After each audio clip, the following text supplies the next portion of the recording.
அதுக்கப்புறம் இந்த Steiner. So ரொம்ப நாள் வாங்கணும்னு இதையும் நினச்சிட்ருந்தேன். ஏன்னா நம்ம தேங்காய் பால் எடுக்க, ஜூஸ் ஏதாவது ஃபில்ட்ரு பண்ண கொஞ்சம் யூஸ்ஃபுல்லாக இருக்கும் அப்படின்னு சொல்லிட்டு. இது நல்ல ஸ்டாடிங்க, நல்ல கம்ஃபர்டபுளாகவும் இருந்துச்சு. ஸோ இது வந்து 186. இது ரொம்ப நல்லா இருந்துச்சு.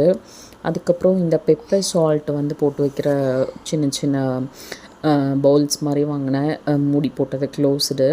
ஸோ வந்து சால்ட் வந்து ஸ்ட்ரெயின்லெஸ் ஸ்டீலில் போடக்கூடாது தான். எனக்கு கிளாஸும் செட் ஆகலை, பிளாஸ்டிக்கும் செட் ஆகலை. ஸோ யூஸ் பண்ணி பார்ப்போம் அப்படின்னு சொல்லிட்டு சால்ட்டுக்கு ஒன்று, பெப்பர் அண்ட் சால்ட்டுக்கு ஒன்று. இவங்க ஆம்லேட் பண்ணும்போது பசங்க இவங்கெல்லாம் பண்ணும்போது ரொம்ப மெஸ்ஸி ஆக்கிடுறாங்க கிச்சனை. ஸோ அதனால் நம்ம மிக்ஸ் பண்ணி எப்போவுமே வச்சுருவேன். ஸோ இப்படி வச்சுட்டா நல்லாயிருக்கும் அப்படின்னு சொல்லிட்டு அதை வாங்கினேன். அதுக்கப்புறம் பார்த்திங்கன்னா கொஞ்சம் இந்த பீங்கான் ஜாடிஸ் வாங்கியிருந்தேன். ஸோ இந்த டைம் வாங்கி பார்க்கலான்னு சொல்லி வாங்கியிருக்கேன். பார்ப்போம் எப்படி இருக்குது அப்படின்னு சொல்லிட்டு.